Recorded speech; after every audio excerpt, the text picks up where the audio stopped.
أعوذ بالله من الشيطان الرجيم. بسم الله الرحمن الرحيم. يا أيها الذين آمنوا إنما المشركون نجس فلا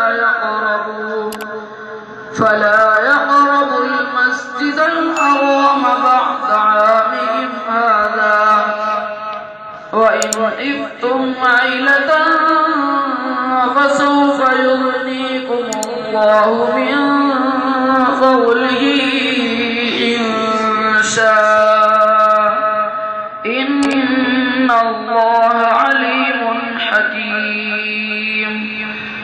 قاتلوا الذين لا يؤمنون بالله ولا باليوم الآخر ولا يحرمون ما حرم الله ورسوله ولا يدينون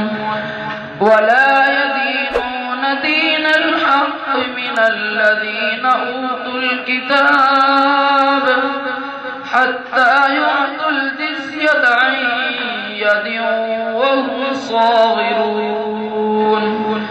وقالت اليهود عزير ابن الله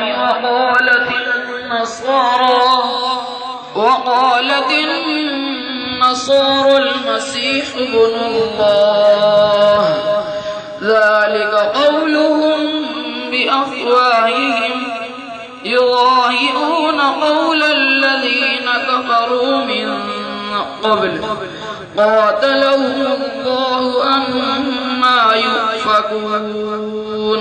صدق الله